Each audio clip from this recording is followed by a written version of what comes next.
서울시 때 조세 정책 때 아마 엄청 궁금해. 우리나라에서 학비가 가장 싼 학교. 부산대보다 더 싸. 서울시에서 돈을 대주더만. 진짜 비싸더라. 내가 부산대 경영학과 입학할 때 89만 원이었는데 그 정도 선이었던 것 같은데 얼마 전에 검색했을 때 100이 안 됐던 것 같은데 대학원이 120만 원인가 그랬던 것 같은데 거의 방송통신대 수준이지. 그지? 괜찮지? 잘못 봤나? 증명서류 미수령과 관련된 제재 요건 부담 없이 들으셔도 돼요. 이건 어떤 건데? 아까 했던 거 4대 법적 증빙. 그게 무슨 말인데? 법인의 경비인 송금으로 인정받으려면 법적 증빙을 수취해야 돼. 법적 증빙.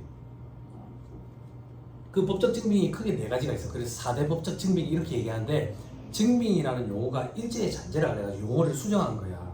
최근에 몇 년 안 돼서. 정규 지출 증명 서류 이렇게 얘기해. 그 정규 지출 증명 서류에 세금계산서, 계산서, 신용카드 매출처표 등 현금적 수준 이런 것들이 있는 거야. 그런데 이런 일이 벌어져. 점심 때 오늘 날씨가 꾸물하니까 순두부 먹으러 갔다고. 할머니가 하는 순두부집에. 할머니 계산이요. 그러니까 8,000원 카드요. 카드 안 되는데. 카드 안 되면 어쩌니까 내가 경비 처리 못 하는데 너무 과하다 그거야. 푼돈까지 경비 처리하기 위해서 4대 법적 증빙을 수취하라는 건 너무 과하다고. 그래서 3만 원 기준을 딱 끊었어. 그래서 3만 원 초과되는 건 무조건 받아야 돼. 조교 선생님 도와주세요. 3만 원 초과는 여기 동글빼기 속에 색깔이 들어가요, 안 들어가요? 안 들어가요. 그러면 3만 원 초과가 아닌 건 요거죠. 요걸 뭐라고 불러요? 이하. 3만 원 이하 거래는 정규 지출 증명서류를 수취를 안 해도 된다 그 얘기야. 됐어요? 그럼 내려봐봐. 아무것도 안 받아도 된다 그 얘기가 아니야. 법적 증빙 말고 다른 걸 받기는 받아야 돼. 그렇지만 법적 증빙이 꼭 아니더라도 된다는 얘기야. 그럼 간단한 예를 들면 우리가 흔히 말하는 간이형 수증을 받아도 된다 그 얘기야. 그래서 조 교수님 그 학교 그 하는 거 봤죠? 막 간이형 수증 막 한 묶음 갖고 와가지고 3만 원씩 막 쓰죠. 아니 아니야? 오늘 점심 먹고 왔다고 중국집에. 아주머니 영수증 주세요. 그러면 그 앞에 정수기 앞에 있다 갖고 와라 그런다고. 그럼 정수기 앞에 보면 한 묶음 있거든. 한 장, 두 장 그래 갖고 두 장. 그래가지고 갖고 와가지고 짜장면이 10,000원이라고 10,000원. 10,000원? 요렇게 쓴다고 요렇게. 다 그렇진 않아요. 다 그렇진 않아요. 3만 원 이하 거래에 대해서는 법적 증빙 수취하라는 게 너무 과하니까 완화시킵니다. 됐죠? 들어보세요. 그리고 이 법적 증빙은 법에 의해서 5년간 보관 의무가 있어요. 5년간. 됐죠? 그리고 만약에 회사에서 지출을 했는데 그 지출이 접대비래. 기업업무 추진비래. 기업업무 추진비. 그러면 만원 기준이에요. 쓰지 마세요. 만원 기준. 만원 기준이라고 얘기하면 무슨 말인데 만원 초과되는 건 4대 법적 증빙을 무조건 수취해야 돼. 그럼 이런 일이 벌어진다고. 거래처 사장이랑 식사하자고 내가 약속을 잡았어. 내가 살 거야. 그럼 그 지출한 금액 내 접대비거든. 접대비. 근데 4대 법적 증빙 수취하기가 좀 힘들어. 왜 힘든데? 오늘 내가 법인카드를 안 갖고 왔어. 내 개인카드 갖고 왔다고. 그럼 거래처 사장한테 그래야 돼. 내가 오늘 법인카드 안 갖고 왔는데 접대비로 인정받으려면 만 원 이하 거래만 인정받을 수 있으니까 알아서 시키세요. 둘이 모여야 되니까. 반반하면 5,000원이네. 이렇게. 너무 과하잖아. 그래서 이것도 3만 원으로 개정을 했어. 최근에. 그래서 일반 지출이든 기업 업무 추진비 관련된 지출이든 다 3만 원 기준이야. 됐죠? 자, 밑에 표에 두 번째 점 봐봐. 위에 증명서류를 수취하지 않은 경우도 있죠. 이건 어떤 경우냐면 아예 증빙이 없는 거야. 아무 증빙도 없어. 근데 지출이 있었대. 이거는 가공경비로. 가공경비. 그래서 실제 귀속이 누군지를 따져. 귀속이. 근데 귀속도 누군지 모르겠대. 그럼 대표자 상위 처리하는 거야. 귀속 누구냐. 됐죠? 그렇게 단계적으로 기억을 해야 돼. 밑에 표. 동그라미 2번. 3만 원 초과하는 경우. 송금 인정 여부에 뭐라고 돼 있어요? 송금 인정 여부에 송금 인정돼 있죠? 그죠? 근데 이거 여러분 오해하면 안 돼요. 제 얘기 조금만 들어야 돼요. 법인 입장에서 3만 원 초과되면 법적 증빙을 수취해야지 송금으로 인정받을 수 있거든. 법적 증빙을 수취를 못하면 송금 인정 못 받는 게 원칙이야. 근데 법적 증빙 말고 다른 증빙은 있대. 그래서 그 거래 사실이 있었다는 게 확인이 된대. 그러면 송금으로는 인정을 해주되 법적 증빙을 수취 안 했으니까 가산세 2%를 매겨. 요렇게 기억해야 돼. 알았죠? 증빙이 없으면 아예 송금 인정 못 받는 거야. 근데 법적 증빙 말고 다른 증빙은 받아도 돼. 간영수증을 받았대 만약에. 그러면 송금으로 인정은 해주되 옆에 가산세 2% 드립니다. 이 가산세 이름이 증빙분리 가산세. 재밌는 농담 하나 해드릴까? 법적 증빙 그리고 요거 수치 안 하면 증빙분리 가산세. 근데 이 법적 증빙이라는 용어가 인재 잔재라 그래가지고 정규 지출 증명서류 용어가 바뀌었어. 근데 가산세 이름은 그대로인 거야. 그래서 제가 강의할 때 그랬다고. 이걸 보시면 여러분들 이걸 캐치하실 수 있죠? 어떤 캐치? 이 두 개 작업은 각각 다른 놈이 했나 보네요. 통일이 안 되고 이렇게 농담을 했거든. 농담을 했는데 그 다음에 이게 용어가 바뀐 거야. 정규 지출 증명서류 미수치 가산세 이렇게. 그랬는데 저한테 강의 계속 들으러 오시던 20년 차 이상 되시는 세무공무원분이 쉬는 시간에 저한테 오셨어. 세무사님 그 내가 바꿔놨습니다.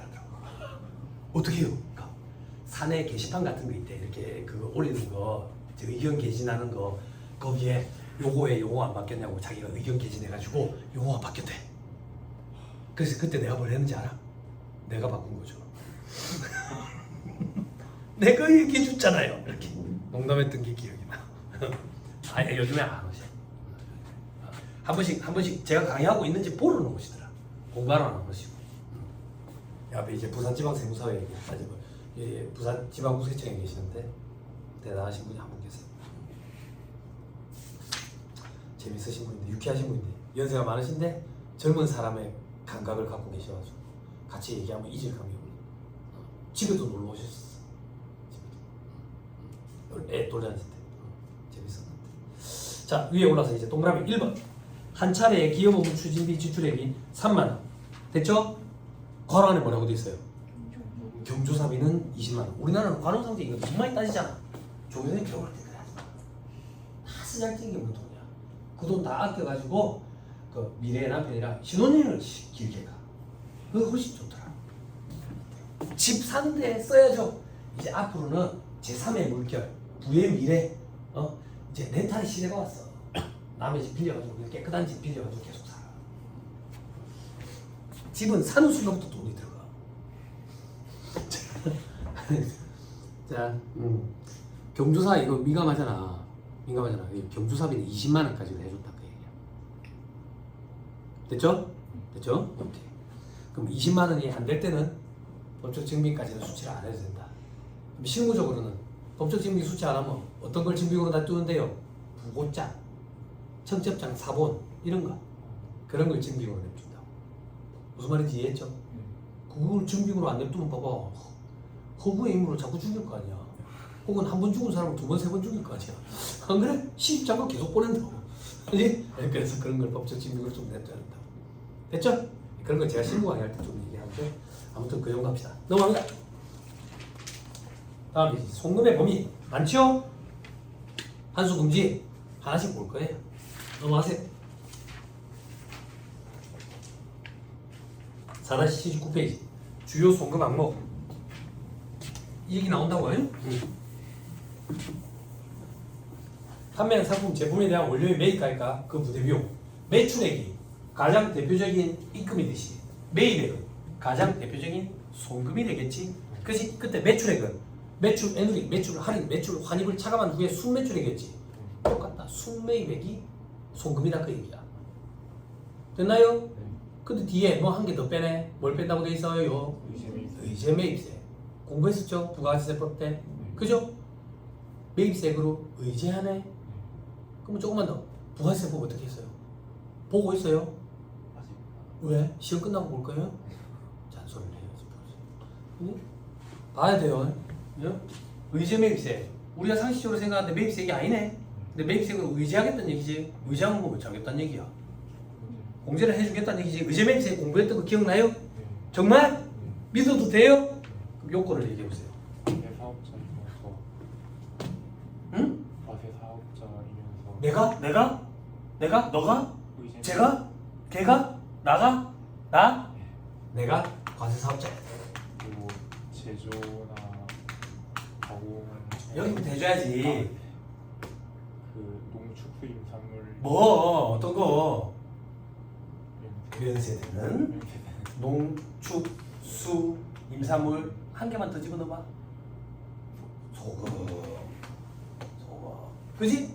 요걸 구입했으니까 매입세액이 없지. 네. 그지? 그걸 가지고 내가 뭘 해야 되는데 제조 가공 과정을 거쳐서 네. 어떤 걸로 팔아야 되는데 과세되는 과세되는 재화나 용역으로 공급을 해야지. 음식점이면 용역업체니까. 네. 그지? 네. 그런 경우에는 매입세액이 없음에도 불구하고 일정 부분을 매입세액으로 의제해서 공제를 해주지. 네. 102분의 2, 104분의 4, 106분의 6, 108분의 8, 109분의 5. 요만큼만 기억하면 되지. 나머지는 기억 안 해도 되지. 네. 그지? 됐죠? 시험에 뭐가 나오지? 와인 제조업자, 가구 제조업자, 통조림 제조, 입 다무시고 팔이 들어갑니다. 통조림 제조업자, 요게 제일 잘 나오지. 그지? 복숭아 통조림은 백도, 펭귄.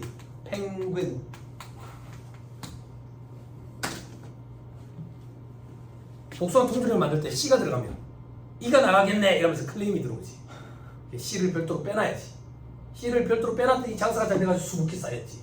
어떤 여자들이 와가지고 이 씨를 자기들한테 돈 주고 팔을 안 해. 돈 받고 팔을 안 해. 그래서 당신들 뭐 하는 사람들이야? 그러니까 화장품 가게 한대. 이 복숭아 씨를 곱디 고운 분말로 갈아가지고 얼굴에 찍어 바르면 마치 하얘 보이는 미백 효과가 있대. 씻으면 다시 까맣지만. 씻어도 안 까매지는 화장품도 있더만. 그지? 어떻게 해요? 안 씻어지는 거잖아. 그래. 가부키 인형처럼 되는 거야. 계속. 그지? 그럼 나는 겸용사업자가 돼버리잖아. 복잡한 안분계상 문제가 생기니까 주가 되는 거에 포함해서 같이 과세하지. 부수되는 재화용료. 그지? 기억했대요? 기억나요? 공부했던 거? 그 의제매입세. 의제매입세액도 차감해야 된다 그 얘기야. 매입세액이니까. 에이? 됐죠? 자, 그 밑에 판매 부대비용. 여기 어려워. 판매한 상품 제품의 보관료, 포장비, 운반비, 판매 장려금, 판매 수당.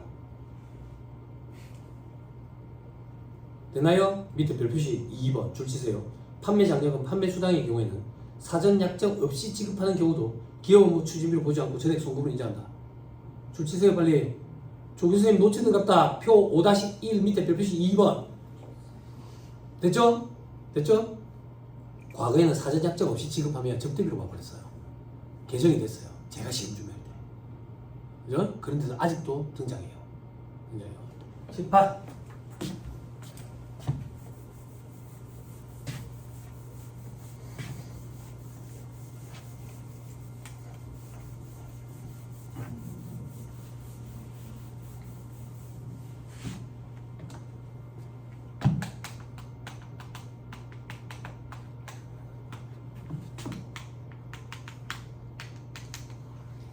재화를 공부합니다.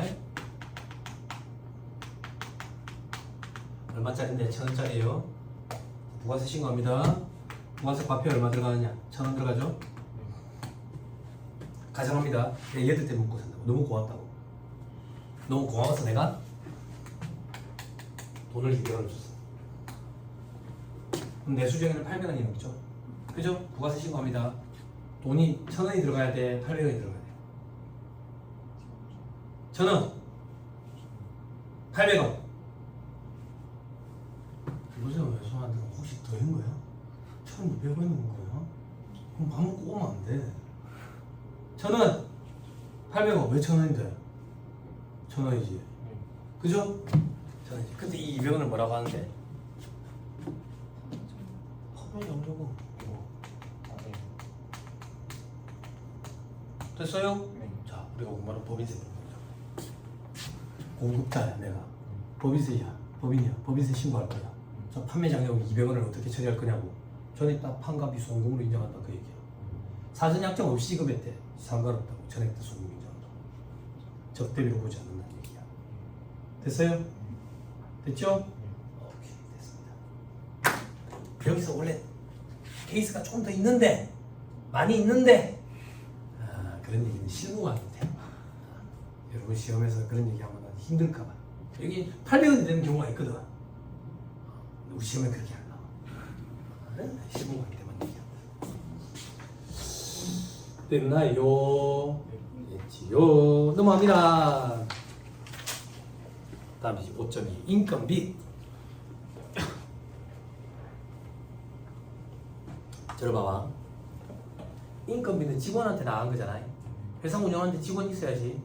당연히 직원한테 준 인건비는 송금으로 인정이 돼야 돼. 근데 이 송금으로 인정되는 인건비가 법인세법에 여기저기 산재해 있어, 이 조문들이. 그래서 이 책의 저자인 강경태 회계사님이 인건비와 관련된 조문들은 여기다 다 갖다 모아놓은 거야. 그래가지고 본인이 분류를 했어. 어떻게 분류를 했냐면 괄호 1번에 보수, 괄호 2번에 상여, 괄호 3번에 퇴직금, 괄호 4번에 복리후생비 이런 형태로 비슷한 것끼리 묶어놨다고. 그 정리가 돼 있어서 이런 거지 원래는 실질적으로 막 산재해 있어. 볼 때. 그지? 정리된 걸 우리가 지금부터 공부할 거야. 됐죠? 자, 괄호 1번 보수. 됐죠? 인건비 돼 있죠? 밑에 원칙. 송금으로 인정된다 당연히. 직원한테 월급 준 거. 예외적으로 송금 불사입되는 게 있다. 한 명에서 합자회사에 노무출자 사원에게 지급하는 보수는 출자의 대가로 보기 때문에 송금 불산입한다. 암기해버리세요. 됐죠? 상품 공부 안 하니까. 한 명에서 합자회사의 노무출자 사원은 뭐냐면 한 명에서 합자회사는 가족기업이라고 생각하면 돼. 가족끼리 기업체를 운영한다고. 그럼 만약에 우리 친한 친구들 혹은 가족들이 모여가지고 기업체를 운영해. 기업체를 운영해. 그러는 거야. 야, 니는 돈 많잖아. 돈 많으니까 돈 좀 태워라. 기업체 운영하는데. 니 땅 있잖아. 그 땅 그거 태워. 그걸로 공장 운영하자. 그 친구들이 그러는 거야. 병원에 니는 뭐 할 건데? 나? 난 돈도 없고 땅도 없는데 몸으로 때울게. 그게 노무출자 사원. 몸으로 어떻게 때울 건데? 계산기 두드릴게. 세법 잘 아니까. 그게 노무출자 사원이야. 노무출자 사원에게 지급하는 보수는 출자에 대한 환급으로 와버린대. 그래서 송금불산비야. 됐죠? 자, 그 다음 동그라미 2번 지배주주 및 그와 특수관계에 있는 임직원에게 정당한 사유 없이 동일 직위에 있는 지배주주 등 외의 임직원에게 지급하는 금액을 초과해서 보수를 지급하는 경우 그 초과금액. 자, 밑에 별표시 2번 지배주주는 뭐냐? 1% 이상 보유한 주주, 우리 흔히 얘기하는 대주주라고 표현한 거. 됐어요? 됐어요? 로서 그와 특수관계 있는 자와의 소유주식 합계, 가족들 주식을 갖고 있으면 다 합쳐가지고 가장 주식을 많이 가진 주주를 지배주주하다.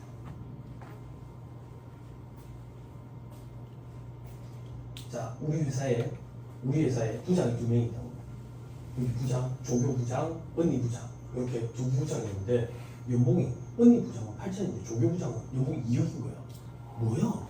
조교 부장은 왜 이렇게 연봉이 세? 하는 일이 다르나? 둘 다 입사 동기야. 입사 동기. 업무 성과가 다른가? 아니. 둘 다 일 못하는 건 똑같아. 근데 왜 이렇게 연봉이 많은데? 아버지가 우리 회사에 지배주주인 거야. 그럼 이해가 되죠? 그게 싫은 거야. 그래서 1억 2천만큼 더 받은 거. 정당한 이유가 없네? 그거 법인 입장에서 경비 처리 못하게 합니다. 송금불사에 받았다. 그 얘기야. 됐나요? 됐어요? 여기 포인트는 정당한 사유 없이라는 말이 포인트예요. 그럼 반대로 왜 2억의 연봉을 줬는지 봤더니 이게 일하는 보통 아닌 거야. 보통 아닌 거야. 얘가 작년에 우리 회사 매출 100억 견인했어. 그래서 요번에 연봉을 그렇게 많이 올려준 거야. 그러면 전액 다 소금이 없는 거야. 됐죠? 정당한 사유가 없어야 돼. 됐죠? 시험에는 정당한 사유가 항상 없다고 나와. 됐죠? 자, 그 밑에 동그라미 3번 비상근 임원에게 지급하는 보수 중 부당이익 계산 부인 해당에 돼 있죠. 비상근이 뭐냐? 빗자가 아닐 빗자야. 그럼 상근은 뭔데? 개 아니야. 그 개 죽었더래. 그 개 죽었잖아. 그 지상렬인가 그 사람이 키우는 게 상근이 아들이라며. 그지? 아 몰라? 개 별로 안 좋아해. 나는 싫어하진 않아. 싫어하지는 않아. 이 표현이 참 괜찮은 것 같아. 좋아하시나요? O 아니면 X야? 세모도 있지 않을까? 정답에 세모하면 안 돼. 맞지? 그레이트 피레니즈라고 부르지 그 종을. 초대형견에 들어가. 초대형견에 한 4-50kg 되지. 4-50kg. 많이 나가지. 골든 리트리버가 대형견이거든. 초대형견이니까 얼마나 커. 그레이트 데인 이런 개만큼 이제 많이 크는 거지. 아니 그런 개가 있어. 중국에 막 개가 뭐 2억을 한다 이런 거 들어봤어? 뭐 사자개라고 부르는 거 있잖아. 그게 초대형견 티베탄 마스티프라고 부르는 개가 있어. 티베탄 마스티프. 그게 막 기네스북에 올랐네 막 이랬었는데. 중국에 국견이 여러 가지가 있어. 티베탄 마스티프가 있고 차우차우. 혀가 자색으로 유명하지. 근데 이제 유전적 결함 때문에 시력이 안 나빠. 그래서 주인을 무는 경우도 간혹 생기지. 예전에 중국 황실을 지키는 국견 그리고 샤페인 걸레 빨듯이 빠는 개 주르륵주르륵 샤페인. 걸레 빨듯이 빨아 구중으로 쭉쭉 나와. 정말이야. 주름이 많을수록 값어치가 높아. 패키니즈. 저거 뭐지? 저건데 하얀색인 거. 그 못생긴 거 뭐지? 눈이 이렇게 다닌 거. 있잖아 우리 얼룩무늬 있는 거. 이거는 하얀색. 눈이 이렇게 달렸어. 예전에 바다처럼.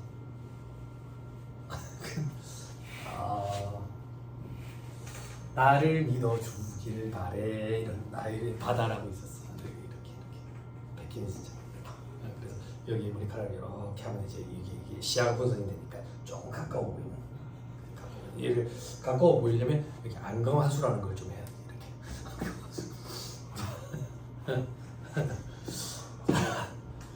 이렇게. 예전에 흘러간 게 이거야. 예전에 그런 가수들이 있었어. 그런 가수들이. 그 요즘에 뭐 하는 거 봤더니 그 골든 그거 커버 하더라고.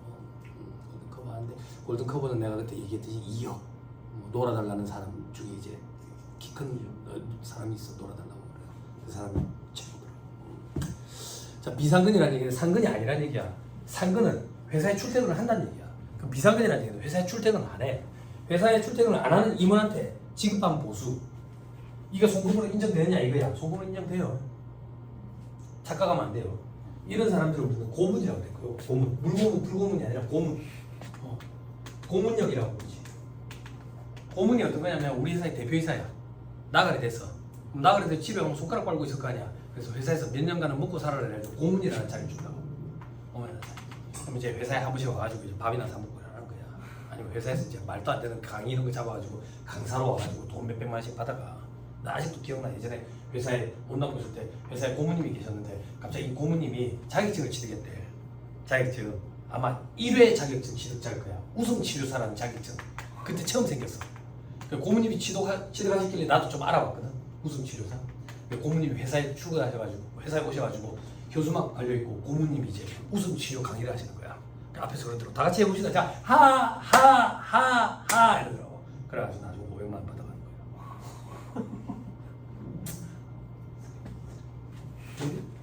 이 고문들한테 지급하는 거 보수 인건비 송금으로 인정됩니다.